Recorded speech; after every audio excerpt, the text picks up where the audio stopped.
ਓਏ ਜੱਟ ਦਾ ਦਿਲ ਓਏ ਤੇਰਾ ਕਿਉਂ ਨਹੀਂ ਜਦੋਂ ਸੌਦਾ ਹੋ ਜਾਣਾ मैं मुड़ मुलचा कर जट्टा जट्टी जिंद वेच के भी ले लेती। बिस्मिल्लाहिर्रहमानिर्रहीम अस्सलाम वालेकुम वरहमतुल्लाहि वबरकातुहू जी नाज़रीन, अज मैं तुहाडे नाल अदाकार सुल्तान राय और अदाकारा आसिया बेगम की एक बहुत ही दिलचस्प स्टोरी जिहड़ी फिल्म के सैट ते पेश आंदी आ वो तुहाडे नाल बयान करांगा। उम्मीद है तुहानूं पसंद आएगी। लो जी, जे चैनल ते नवे हो तो चैनल नूं लाइक सबसक्राइब और शेयर ज़रूर कर देना। तुहाडीआं मुहब्बतां दा बड़ा शुक्रिया। अदाकार सुल्तान राय साहब साडे पाकिस्तान फिल्म इंडस्ट्री के बहुत बड़े अदाकार ने ते अदाकारा आसिया भी बहुत बड़ी अदाकारा ने। इन्हां दी जोड़ी भी बड़ी film industry they which hit गई। तो ये इस तरह वाक़या कि ਤੁਸੀਂ ਵੇਖਿਆ ਹੋਣਾ, ਸੁਲਤਾਨ ਰਾਏ ਸਾਹਿਬ ਫਿਲਮਾਂ ਦੇ ਵਿੱਚ ਬਹੁਤ ਜ਼ਿਆਦਾ ਫਾਈਟ ਕਰਦੇ ਨੇ, ਗੰਡਾਸਾ ਚਲਾਉਂਦੇ ਨੇ, ਲਿਟਰੇਸ਼ਨ ਇੱਕ ਦੂਜੇ ਦੀ ਕਰਦੇ ਨੇ, ਚੰਗਾ ਮਾਰ ਧਾੜ ਕਰਦੇ ਨੇ। ਤੇ ਤੁਸੀਂ ਵੇਖੋਗੇ ਕਿ ਇਹ ਇਸ ਤਰ੍ਹਾਂ ਦੇ ਐਕਸ਼ਨ ਕਰਦੇ ਨੇ ਕਿ ਸਾਰੀ ਇਹਨਾਂ ਨੇ ਪਹਿਲਾਂ ਟ੍ਰੇਨਿੰਗ ਲਈ ਹੁੰਦੀ ਆ। ਤੁਸੀਂ ਇਹ ਵੀ ਸੋਚੋਗੇ ਕਿ ਆਇਆ ਇਹ ਫਿਲਮ ਦੇ ਸੈੱਟ ਤੇ ਹੀ ਇਹੋ ਜਿਹੇ ਕੰਮ ਹੁੰਦੇ ਨੇ ਜਾਂ ਦੂਸਰੇ ਆਮ ਜ਼ਿੰਦਗੀ ਦੇ ਵਿੱਚ ਵੀ इस तरह वो एक्शन कर सकते हैं, लड़ाई झगड़ा फाइटिंग वगैरह। तो क्योंकि उन्होंने ट्रेनिंग हासिल की होंगी है, इस वास्ते वो सारे इस तरह के काम कर सकते हैं। एक दफ़ा शबाब स्टूडियो के विच फिल्म वैश्य जट की शूटिंग हो रही सी ते ये फिल्म के डायरैक्टर सी हसन अस्करी साहब। ये सन 1975 का वाक़या।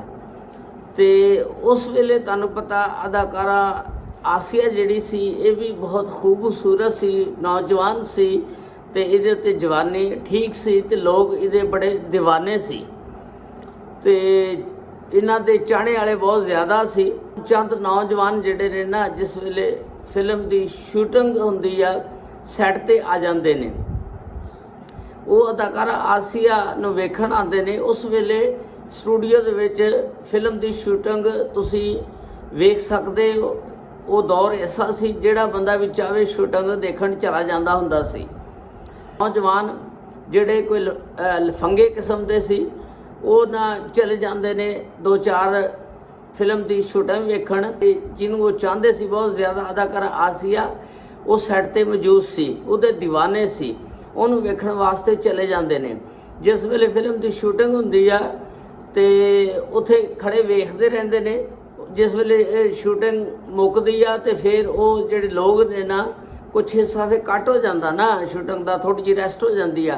वो बाश किस्म के लोग जिहड़े सी वो अदाकारा आसिया दे उत्ते मुख्तलिफ किस्म के फिक्रे उन्होंने कसने शुरू करते, जुमले कहने शुरू करते, नाजेबा किस्म के हूटिंग करनी शुरू करती। तो उहदे विच फिर आके फिल्म साज और डायरेक्टर प्रोड्यूसर वगैरह और सुल्तान राय साहब ने भी कहा कि जाओ दफ़ा हो जाए, तो निकल जाओ, जान दो, ये हरकत ठीक नहीं हैगी। तो वो लेकिन नौजवान सी, चूँकि नवा खून सी, इस वास्ते उन्होंने ना मुख्तलिफ किस्म के जुमले कसे। तो फिर उत्थे जिहड़े प्रोड्यूसर सी उन्हां दे बेटे भी सी, उन्होंने गुस्सा आ गया। उन्होंने ना इन्हां दे चंड मार कड्डी एक बंदे दे ते एक लड़के दे। वो जिस वेले चंड मारी तीन चार लड़के सी ते उन्होंने सुल्तान राय साहब ने कहा कि दफ़ा हो जाओ, निकल जाओ इथों, तो वरना तुहाडा बड़ा बुरा हाल मैं करांगा। तो वो तीन चार लड़के जिहड़े सी बड़े आवारा किस्म के, लफंडर किस्म के, वो बाहर निकल गए, उन्होंने बाहर कढ़ दिता गया। उस तो बाद फिर फिल्म की शूटिंग शुरू हो गई। जिस वेले फिल्म की शूटिंग हो गई को 10-15 मिनट गुजरे ने, उस तो बाद वो नौजवान जिहड़े ने कुछ होर अपने साथियों लैके को 10-15 जने इकट्ठे होके आ जाते हैं। तो आके स्टूडियो के उत्ते हमला करते हैं, आके कहते हैं कित्थे आ जिन्होंने साडे बच्चों नूं मारिया या साडे दोस्तां नूं मारिया। वो जिस वेले वेख्या काफ़ी जने इकट्ठे होके आ गए तो उत्थे फिल्म प्रोड्यूसर और फिल्म साज अदाकार जिन्ने भी सैट ते मौजूद सारे तितर बितर हो जाते हैं, दौड़ जाते हैं। उन्होंने कहा लै भी होना चंगा इत्थे छितर पौला होएगा, कोई सन कुट पैगी। वो सारे नस गए। उत्थे आसिया बेगम जिहड़ी आ ਉਹ ਵੀ ਜਿਸ ਵੇਲੇ ਨੱਸਣ ਲੱਗਦੀ ਆ, ਅਦਾਕਾਰ ਸੁਲਤਾਨ ਰਾਏ ਸਾਹਿਬ ਉਹਨਾਂ ਨੂੰ ਗੁੱਟ ਤੋਂ ਫੜਦੇ ਨੇ। ਉਹ ਕਹਿੰਦੇ ਨੇ ਬੀਬੀ ਹੁਣ ਕਿਤੇ ਨੱਸਣ ਲੱਗੀਆਂ, ਹੁਣ ਇੱਥੇ ਖੜ, ਹੁਣ ਛਿੱਤਰ ਖਾਨ ਦੀ ਵਾਰੀ ਆਈ ਹੈ ਤਾਂ ਤੁਸੀਂ ਸਾਰੇ ਨੱਸ ਚੱਲੇ ਹੋ। ਤੇ ਉਹਨੇ ਗੁੱਟ ਤੋਂ ਫੜ ਕੇ ਤੇ ਉਹਨੂੰ ਖੜਾ ਕਰ ਲਿਆ।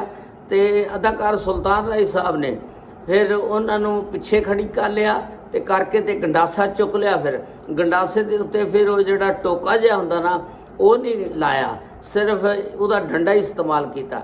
ਸੁਲਤਾਨ ਰਾਏ ਸਾਹਿਬ ਨੇ ਬਸ ਫਿਰ ਉੱਥੇ ਲੜਾਈ ਸ਼ੁਰੂ ਹੋ ਗਈ, ਗੁੱਥਮ ਗੁੱਥੀ ਸ਼ੁਰੂ ਹੋ ਗਈ। ਸੁਲਤਾਨ ਰਾਏ ਸਾਹਿਬ ਨੇ ਬਸ ਫਿਰ ਤੈਵਾਂ ਲਾਤੀਆਂ ਕੁੱਟ-ਕੁੱਟ, ਕਿਉਂਕਿ ਸੁਲਤਾਨ ਰਾਏ ਸਾਹਿਬ ਤੁਹਾਨੂੰ ਪਤਾ ਇਹ ਸਾਰੇ ਡੰਡਾ ਚਲਾਉਣਾ ਇਹਨਾਂ ਨੇ ਸਿੱਖਿਆ ਹੁੰਦਾ। ਇਹ ਸਾਰੇ ਫਾਈਟਿੰਗ ਵਗੈਰਾ, ਕਿੱਕਾਂ ਵਗੈਰਾ ਮਾਰਨੀਆਂ, ਇਹ ਸਾਰੀਆਂ ਇਹਨਾਂ ਦੀ ਟ੍ਰੇਨਿੰਗ ਹੁੰਦੀ ਆ। ਤੇ ਉਹ ਚੂँਕਿ ਟ੍ਰੇਨਡ ਸੀ ਸੁਲਤਾਨ ਰਾਏ ਸਾਹਿਬ, ਤੇ ਸੁਲਤਾਨ ਰਾਏ ਸਾਹਿਬ ਨੇ ਫਿਰ ਉੱਥੇ ਤੈਵਾਂ ਲਾਈਆਂ ਕੋਈ 5-7 ਬੰਦਿਆਂ ਦੀਆਂ, ਉਹਨਾਂ ਨੂੰ ਛਿੱਤਰ ਪੌਲਾ ਕੀਤਾ, ਲੰਮਿਆਂ ਪਾਤਾ ਤੇ ਬਾਕੀ ਜਿਹੜੇ ਸੀ ਉਹ ਨੱਸ ਨੁੱਸ ਗਏ ਸਾਰੇ। ਤੇ ਉਸ ਤੋਂ ਬਾਅਦ ਜਿਸ ਵੇਲੇ ਇਹ ਮੰਜ਼ਰਨਾਮਾ ਵੇਖਿਆ ਤੇ ਜਿੰਨੇ ਵੀ ਫਿਲਮ ਸਾਜ਼ ਸੀ, ਪ੍ਰੋਡਿਊਸਰ ਜਾਂ ਜੋ ਵੀ ਬੰਦੇ ਫਿਲਮ ਦੇ ਵਿੱਚ ਅਦਾਕਾਰੀ ਕਰਦੇ ਸੀ, ਸਾਰੇ ਵਾਪਸ ਆ ਗਏ। ਉਹਨਾਂ ਨੇ ਆ ਕੇ ਸੁਲਤਾਨ ਰਾਏ ਸਾਹਿਬ ਨੂੰ ਕਿਹਾ, ਸੁਲਤਾਨ ਰਾਏ ਸਾਹਿਬ ਅੱਜ ਇੱਕ ਬਹੁਤ ਬੜੇ ਹਾਦਸੇ ਤੋਂ ਤੁਸੀਂ ਸਾਨੂੰ ਬਚਾਇਆ, ਇਹ ਤੁਹਾਡੀ ਮਿਹਰਬਾਨੀ ਆ। ਤੇ ਉਹ ਜਿਹੜੇ 5-7 ਬੰਦੇ ਉੱਥੇ ਲੇਟੇ ਹੋਏ ਸੀ, ਮਿੱਟੀ ਦੇ ਵਿੱਚ ਰੁਲੇ ਹੋਏ ਸੀ, ਉਹਨਾਂ ਨੂੰ ਵੀ ਸੁਲਤਾਨ ਰਾਏ ਸਾਹਿਬ ਨੇ ਉਠਾ ਕੇ ਦਫਾ ਹੋ ਜਾ, ਦੌੜ ਜਾਓ ਹੁਣ ਤੇ ਇੱਥੇ ਦੁਬਾਰਾ ਨਜ਼ਰ ਨਾ ਆਇਓ। ਇਸ ਤਰ੍ਹਾਂ ਸਾਰਿਆਂ ਦੀ ਲਿੱਤਰ ਪਰੇਡ ਉਹਨਾਂ ਨੂੰ ਲਿੱਤਰ ਮਾਰ ਕੇ ਤੇ ਨਸਾਤਾ। ਤੇ ਸਾਰਿਆਂ ਨੂੰ ਇਸ ਤਰ੍ਹਾਂ ਉਹਨਾਂ ਨੇ ਜਿੰਨੇ ਵੀ ਅਦਾਕਾਰ ਸੀ, ਫਿਲਮ ਸਾਜ਼ ਸੀ, ਪ੍ਰੋਡਿਊਸਰ ਸੀ, ਉਹਨਾਂ ਨੂੰ ਛਿੱਤਰ ਪਰੇਡ ਤੋਂ ਬਚਾਇਆ। ਇਹ ਸੁਲਤਾਨ ਰਾਏ ਸਾਹਿਬ ਦੀ ਬਹਾਦਰੀ ਸੀ। ਸੁਲਤਾਨ ਰਾਏ ਸਾਹਿਬ ਬਹੁਤ ਬਹਾਦਰ ਆਦਮੀ ਸੀ। ਇਹ ਫਿਲਮਾਂ ਦੀ ਸ਼ੂਟਿੰਗ ਦੇ ਦੌਰਾਨ ਤਾਂ ਉਹਨਾਂ ਨੇ ਜਿਹੜੀ ਵੀ ਐਕਟਿੰਗ ਕਰਨੀ, ਲੇਕਿਨ ਅਮਲੀ ਜ਼ਿੰਦਗੀ 'ਚ ਵੀ ਉਹਨਾਂ ਨੇ ਐਕਟਿੰਗ ਕੀਤੀ ਔਰ ਉੱਥੇ ਚੰਗਾ ਛਿੱਤਰ ਪੌਲਾ ਕੀਤਾ। ਤੇ ਇਹ ਸਟੋਰੀ ਜਿਹੜੀ ਸੀ ਇਹ ਸਾਰੀ ਮੈਂ ਆਪਣੇ ਕੋਲੋਂ ਨਹੀਂ ਬਿਆਨ ਕਰ ਰਿਹਾ, ਇਹ ਸਾਡੇ ਨਾਮਵਰ ਸਹਾਫੀ ਹਸਨ ਨਸਾਰ ਸਾਹਿਬ ਨੇ ਬਿਆਨ ਕੀਤੀ ਆਪਣੇ ਵਲੌਗ ਦੇ ਵਿੱਚ।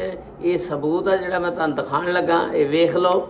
ਇਹ ਨਾ ਕਹਿਣਾ ਕਿ ਅਸੀਂ ਆਪਣੇ ਕੋਲੋਂ ਸਟੋਰੀਆਂ ਘੜ ਕੇ ਲਈ ਜਾਂਦੇ ਆ, ਬਲਕਿ ਅਸੀਂ ਬਹੁਤ ਬੜੀ ਤਹਿਕੀਕ ਤੋਂ ਬਾਅਦ ਤੁਹਾਡੇ ਅੱਗੇ ਲੈ ਕੇ ਆਈਦਾ, ਉਹਦੇ ਉੱਤੇ ਮਿਹਨਤ ਹੁੰਦੀ ਆ।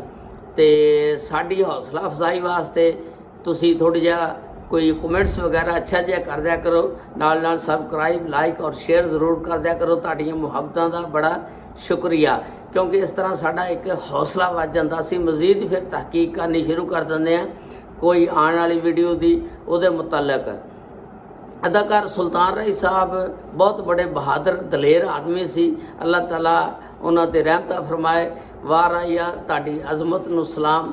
ਰਾਏ ਸਾਹਿਬ ਬਹੁਤ ਹੀ ਦਲੇਰ ਇਨਸਾਨ ਔਰ ਮੁਹੱਬਤ ਕਰਨੇ ਵਾਲੇ ਸੀ, ਨਾਲ ਮੁਤਕੀ ਔਰ ਪਰਹੇਜ਼ਗਾਰ ਵੀ ਬੰਦੇ ਸੀ, ਅੱਲਾਹ ਲੋਕ ਸੀ। ਤੇ ਅੱਲਾਹ ਤਾਲਾ ਉਹਨਾਂ ਦੀਆਂ ਕਬਰਾਂ 'ਤੇ ਹਜ਼ਾਰਾਂ ਰਹਿਮਤਾਂ ਨਾਜ਼ਲ ਫਰਮਾਏ।